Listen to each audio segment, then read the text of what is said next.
Hello guys, आज हम solve करने जा रहे हैं स्टैंडर्ड 9th का chapter number 3 Mohan and his Veena. इसकी एक्सरसाइज हम इस वीडियो में सॉल्व करेंगे। डियर स्टूडेंट, अगर अभी तक आपने चैनल सब्सक्राइब नहीं किया तो आप सब्सक्राइब कर लीजिए। और अगर ये वीडियो पूरा सुनने के बाद आपको समझ में आए, आप इसे एक्सप्लेन कि दूसरों को कर पाओ, तो आप इस वीडियो को लाइक करना मत भूलिएगा। Let's start this exercise. Chapter number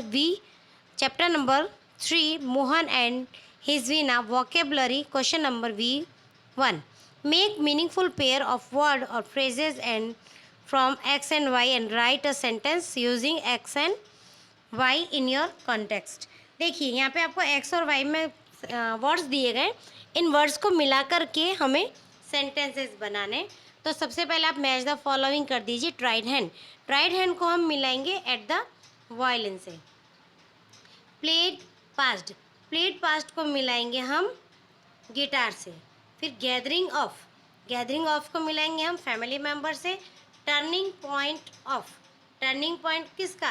belief, अपने विश्वास का, तो द बिलीफ से हम इसको मिलाएंगे। फिर है शेप्ड से मिलाएंगे हम लाइफ को, और एक्सप्रेस्ड से मिलाएंगे हम हिज विज़न को। एक्सप्रेस से हम किसको मिलाएंगे? हिज विज़न को। Okay, then let's start the sentence formation. I tried my hand at the violin. Second, I practiced guitar for many years. Third, my grandfather addressed a gathering of family members. Fourth, failure in the test was a turning point of Mohan's belief that hard work pays off. Fifth, the prime minister expressed his vision for digital India. ये जो हमें दो x और Y के words दिए गए थे, इन words को मिला करके हमने यहाँ पे सेंटेंसेस बनाए हैं। Next question is here, complete the email using words in the bracket, also fill in the other details. यहाँ पे कुछ वर्ड्स दिए गए, देखिए, डिटरमाइंड, इंस्ट्रूमेंट, म्यूजिकल, मेलोडियसली और परफॉर्मेंस। अब हम एक ईमेल लिखते हैं। देखिए, सबसे पहले हम ईमेल आईडी लिखेंगे।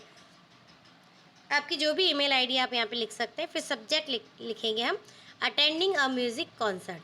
सब्जेक्ट लिखेंगे यहाँ पे अटेंडिंग अ म्यूज़िक कॉन्सर्ट। फिर हम ईमेल लिखना स्टार्ट करते हैं। ईमेल हमें ज़्यादा बड़ा नहीं लिखना है। देखिए, hi Anjana, I went to a great musical concert last night.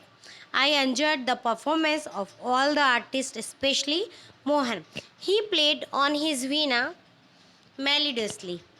I was very much impressed by his style, so I instrument to learn such and to play on in future as I am interested in music. रुशि, ये हो गया हमारा email में क्या है कि जो sentences दिए हुए थे, जैसे इंस्ट्रूमेंट है, मेलोडियसली है, फिर देखिए आप यहाँ पे म्यूजिकल है, परफॉर्मेंस, ये चार जो वर्ड दिए थे, 5 वर्ड्स, इनको मिला करके हमने पूरा ईमेल कंप्लीट कर दिया है। फिर देखिए, थर्ड क्वेश्चन है, underline the word with the nearest meaning. देखो, इनकॉर्पोरेट का जो नियरेस्ट मीनिंग होगा इंक्लूड, एस्पेक्ट का नियरेस्ट मीनिंग होगा फीचर, डिप्रेस्ड का नियरेस्ट मीनिंग होगा सैड, अप्रूव का नियरेस्ट मीनिंग होगा अप्रिशिएट, एक्सपेरिमेंट का नियरेस्ट मीनिंग होगा टेक ट्रायल, और इंस्ट्रूमेंट का नियरेस्ट मीनिंग होगा डिवाइस। ये आप लर्न कर लीजिएगा, अपनी टेक्स्ट बुक में अंडरलाइन कर लीजिएगा। इसी के साथ हम स्टार्ट करते हैं comprehension। C1, mark the statement whether they are true और फॉल्स। ये चैप्टर जब हमने पढ़ा था, उस चैप्टर के सेंटेंस इसमें आएंगे। आपको सिर्फ इसमें ये बताना है कि जिस चैप्टर में से सेंटेंस रॉन्ग है या right. Mohan like guitar when he was 10 years old, then this is false. Mohan's father did not approve his love for guitar, then this is true. Mohan's brother, sister and nephew were praised in the gathering, this is true. According to one remark, sitar has depth of sound, this is true. Mohan stopped playing guitar after the remark, this is false. Mohan Veena is not invented by Pandit Vishwa Mohan, but this is false. Mohan followed his heart passion, this is true. Okay, then question number C2 is here. यहाँ पे question number C2 है। देखिए, arrange this sentence in proper order, put the number in the boxes. यहाँ पे जो sentences दिए गए आपको उन्हें प्रॉपर ऑर्डर पे लिखना है। तो देखिए जो सेकंड नंबर वाला है वो फर्स्ट नंबर पे आएगा, फिर यहाँ पे प्रॉपर ऑर्डर लिखे गए वो आप पहले नोट डाउन कर दीजिए, फिर उन्हें प्रॉपर सीक्वेंस में लिख दीजिए। तो यहाँ पे होगा फर्स्ट नंबर पे, he was attracted to guitar, he was not appreciate well in family concert, Mohan was depressed and cried, he decided to work hard and make the instrument his face. At last Mohan got a Grammy award. फिर question number C3 देखिए, find out the sentences from the text having nearest meaning. He accepted guitar as an instrument of music, तो इसका होगा no other instrument now in my life. फिर second sentence है उसका nearest meaning हमें text book में से find करना है। देखिए, guitar is not a instrument of Indian style and doesn't have effect like the other Indian musical instruments. तो इसका जो हमने टेक्स्ट बुक में से जो सेंटेंस फाइंड आउट किया वो देखिए, the guitar does not have the effect which our instruments do and moreover it's not from India. Third number, Mohan was inspired to play an instrument because of the appreciation got by his brother, sister and nephew. Then sentence of textbook is here, got by his brother, sister and nephew. As they got great appreciation, Mohan to expressed his Veena wish to perform. Fourth number, Mohan increased the practice for guitar. Then answer is Mohan doubled his Riyaz and practice for about 10 hours in a day. Fifth, expression of vision about my thought through sound is important. तो इसका text book में से जो sentence लिया गया वो है, not only the sound that my instrument produces is important, but it must also express my vision, what I want to say through the instrument. Dear student, आपको क्या करना है कि अगर ये सेंटेंस आपको नहीं समझ में आता है तो आपको जो मैंने ये आंसर बताएं, आप एक बार एक सेंटेंस को रीड करिए, फिर इसको वापस टेक्स्ट बुक में से अंडरलाइन करिए, तो आपको पता चलेगा कि यही वर्ड्स अगर हमें टेक्स्ट बुक में मिलते हैं तो हमें किस तरीके से उन्हें फाइंड आउट करना होता है। इस तरीके से आप एग्ज़ाम में अच्छे मार्क्स भी ला सकते हैं। अगर आपको कोई भी चीज़ देख करके उसका आंसर फाइंड आउट करना आ जाता है टेक्स्ट बुक में से, पैराग्राफ में से, तो हम काफ़ी सारे मार्क्स कवर कर सकते हैं। फिर नेक्स्ट है C4, find out the reaction by different person against Mohan's love for guitar. अब देखिए, हमें अलग अलग लोगों के नाम लिखे हैं, फिर उनके रिएक्शंस लिखने हैं। तो person reaction against Mohan's love for guitar, तो देखिए मोहन के आंटी का क्या रिव्यू था, मोहन की मदर का क्या रिव्यू था, रिलेटिव 1, रिलेटिव 2, रिलेटिव 3, रिलेटिव 4 और मोहन हिमसेल्फ, इन सब के क्या क्या रिव्यूज़ थे वो इसमें बताए गए हैं। तो देखिए, सबसे पहले हम पढ़ेंगे मोहन की आंटी का क्या रिव्यू था उसकी गिटार को लेकर के। Example, do you know your aunty father does not approve of your love for the guitar. फिर मोहन की मदर का क्या रिव्यू था, let him follow his hearts mother desire. फिर relative 1, you need to work very hard with the new instrument. Relative 2, if it were a sitar, you would have been a competition with your brother and sister. Relative 3, the sitar sound is like a flowing stream. Relative 4, your brother plays the violin, his sur and tal are so beautiful. What are you doing with this instrument? फिर मोहन ने खुद ने अपने आप से क्या कहा, देखिए, but from my heart I am made for the guitar, there is no instrument for me but the guitar, this instrument will become my face to the world, I am sure I am going to make it big, very big. Mohan को खुद को विश्वास था, सब जनों ने जो भी रिव्यू देना था वो दिया, लेकिन मोहन ने अपने आप से कहा कि नहीं, गिटार ही मेरे लिए बना है और मैं अपने आप को गिटार के क्षेत्र में सबसे आगे ला करके दिखाऊंगा। फिर देखिए C5, आंसर द क्वेश्चन। अब देखिए यहाँ पे क्वेश्चन है, मैं आपको इनके आंसर्स लिखवाती हूँ, अब लिख लीजिए dear student. What did Mohan learn in his early age? Answer, Mohan learn the violin and the sitar in his early age. What was practiced in Mohan's family? Answer, sitar, vocals and classical violin were practiced in Mohan's family. Third, What do you know about the early learning of Mohan? Answer. Initially, Mohan was trained music, then he tried his hand at the violin, later he learned the sitar. Fourth, make a list of some Indian musical instruments. Answer देखिए, harmonium, sitar, sarod, violin, tabla, dholak, veena and flute. Fifth है, which instrument attract Mohan most? तो answer होगा the guitar attract Mohan the most. फिर sixth, what did Mohan do to get success after the comment from relatives? Then answer is Mohan doubled his riyaz and practiced the guitar about 10 hours. Seventh number है, what did Mohan do to invent Mohan Veena? Then answer is Mohan studied other aspects of guitar and decided to incorporate the speciality, technique and sound of every instrument into the guitar. He wanted to something gave the sound and tune of the western guitar but could be played like the Indian वीणा.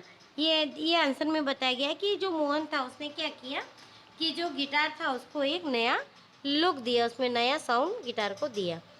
फिर 8 में which two great achievement of Mohan are mention in this text?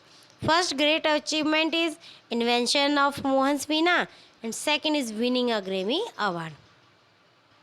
Which instrument attract you more and why? आपको कौन से instrument ने attract किया और क्यों? तो देखिए, the flute attract me over more because of its soothing sound. इसके बहुत ही सॉफ्ट साउंड के कारण इसने मुझे अट्रैक्ट किया, बांसुरी ने. Do you remember any incident when you didn't loss courage and succeed? तो there were comments against your hobby. Narrate it. So year ago I started learning drum. It was my passion. I would spend most my time playing drum. As a result, it started affecting my studies. I scored less mark the exam. ये एक remember है, एक याद है. My family was angry. My grandfather and uncle scolded me. Scold means डांटना. And asked me to stop playing drum. What a waste of time, said my aunt. Look, you better stop playing drum or we'll throw them out, said my grandmother.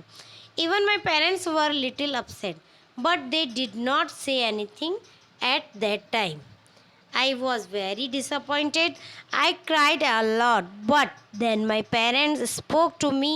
Do not be discouraged by these comments. They said, make a timetable and follow it regularly. Devote fixed hours for study, play and music.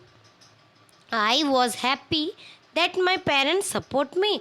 I promised them to study well and also play the drum. Today, after 2 years, I have formed my own band. I am the lead drummer. We play at family functions, school functions, and even a small event like birthday and marriages. And I always get good marks in all my exams. My family is also proud of me. ये एक incident लिखा है जिसमें कि हम discourage हुए, लेकिन हमारे पेरेंट्स के सपोर्ट के कारण वापस मैंने अपने फील्ड में अच्छा किया, उन्हें प्रॉमिस करके. At the time of Grammy award ceremony, Mohan is answering question of reporters. Frame question as if you are a reporter. अगर आप रिपोर्टर हैं तो आप कौन कौन से क्वेश्चन बनाएंगे? देखिए, यहाँ पे क्वेश्चन हमने लिखे हैं, आप रीड करिए उन्हें. Can you tell us about the Mohan veena? Second, what made you create the Mohan Veena? Third, which musical instrument did you play earlier? Fourth, do your children also play the Mohan Veena? Fifth, do you train the youngsters to play an instrument? How do you feel on winning the Grammy Award? And what are your future plans? ये question हम बना करके मोहन से पूछ सकते हैं. अब देखिए, लैंग्वेज प्रैक्टिस का क्वेश्चन है. Work in prayer. Note down all the underlined word in your book from the above passage. Make pair of the actions and the manner of that action. यहाँ पे आपको एक्शन दिए गए, इनके manner दिए गए, इनको बनाकर इनको जोड़ के आपको सेंटेंसेस बनाने हैं। फिर देखिए, match the phrases given in the left column with the appropriate word given in the right column. Write down the correct pair on separate cheats. Give the cheat to your teacher. The teacher will use them in a sentence. ये देखिए, यहाँ पे आपको ये sentence दिए गए, इन्हें इन manners के साथ में हमें जोड़ना है। और ये देखिए, the student are reading in the library without making any noise. The student are reading in the library noisily और साइलेंटली। आप इनको मिला करके क्वेश्चन बना सकते हैं। फिर देखिए, first, with great pleasure happily. Ravi was ready to help us with great pleasure. Ravi was ready to help us happily. Second, in a serious manner seriously. The children was doing their homework in a serious manner. The children were doing their homework seriously. यहाँ पे दो words हैं, उनको मिला करके हमें ये दो अलग अलग सेंटेंसेस बनाने। फिर थर्ड है, विथ प्राइड और proudly. The captain held the trophy with pride. The captain held the trophy proudly. With great skill और skilfully. Mohan was painting with great skill. Mohan was painting skilfully. Fifth, without making a single mistake. I completed the maths paper without making a single mistake, or complete the maths paper faultlessly. 6. In a natural way, naturally. The farmer allows the crop to grow in a natural way, and the farmer allow the crop to grow naturally.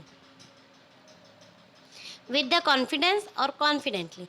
The little boy gave his speech with the confidence, and the little boy gave his speech confidently. देखिए, L3 है अब यहाँ पे। Choose any word expressing manner from the box given below and tell your friend to select the correct sentence to fill in the blanks. You can take help of your teacher to decide whether the sentence is true or false. Badly, angrily, smartly, dangerously, kindly, secretly और angrily. इन सबको मिला करके आपको sentences बनाने हैं। देखिए, यहाँ पे मैंने सेंटेंस बनाए, आप अपने वर्ड्स में भी सेंटेंस बना सकते हैं। When I broke my leg, my friend Rohan kindly offered help to take me school on his bicycle. We lost the football match by 4-3. I don't think we played badly, but the opposite team played really smartly. फिर देखिए next, angry का बनाएंगे हम। You are late said Sneha angry where have you been. फिर fourth हम बनाएंगे secretly पे। I am sure that the plan of bank robbery was made secretly by the thief. फिर you drive the car quite dangerously. I won't be surprised if you meet with an accident one day. फिर देखिए, यहाँ पे L4 question है। Practice the conversation selecting the word expressing frequency from the table and fill in the blank work in prayer. अभी यहाँ पे देखो, never, occasionally, always, often, usually, sometimes, इनको मिला करके आपको सेंटेंस बनाने हैं। तो हम लिख सकते हैं, I never late in the school. I always go to school in time. I usually speech in the prayer. I occasionally singing. I मतलब आई के ऊपर आप इसी तरीके से सेंटेंस बना सकते हैं, आई को लेकर के, या आई, ही, शी, इट, यू, वी, दे, कोई भी सब्जेक्ट लेकर के आपको सिर्फ कोई वर्क और ये साथ में वर्ड्स ऐड करने। देखिए, what do you do on Sunday? Nothing much, I usually sleep until 9 o'clock. Do you go to बाजार on Saturday evening? Yes, I do. I go for playing volleyball, or I sometimes go to the garden. Do you drive to school?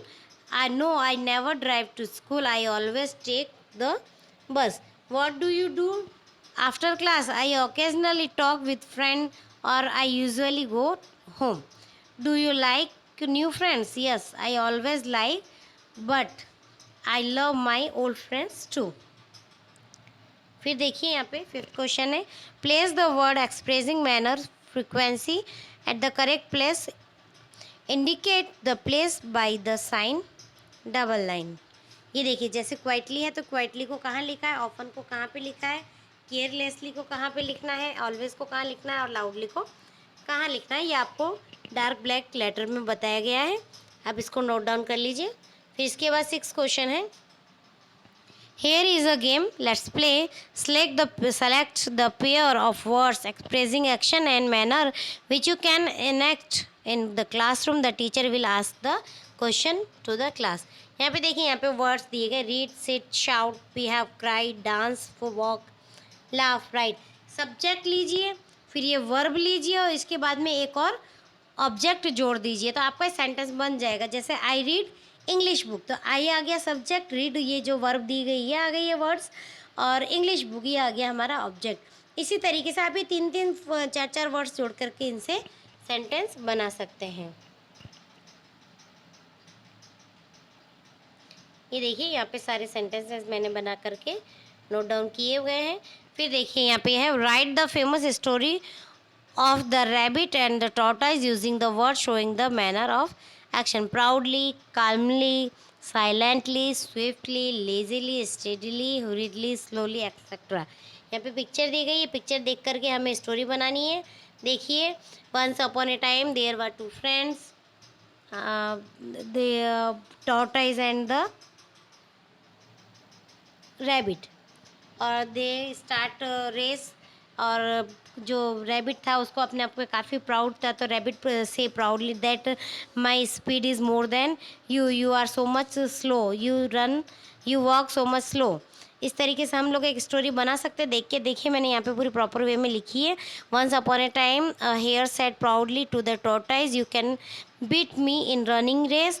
The tortoise said calmly, of course I can beat you, let's have a race. The hare agreed. On the day and time fixed, all the animals of the jungle got together to see the strange race. The monkey was the referee. The hare and the tortoise stood at the starting point. All the animals stood silently. The referee blew the whistle. The hare ran swiftly and was away ahead. Even before the tortoise could start, the tortoise began to walk slowly. How lazy he is walking, exclaimed all the animal. He is sure to lose the race. Meanwhile, the hare was way ahead. He turned back to see where the tortoise was, but he couldn't see him. Let me take some rest while tortoise reaches here, thought the hare. Then I will run fast and reach the finishing point. So the hare went off to peacefully under a tree.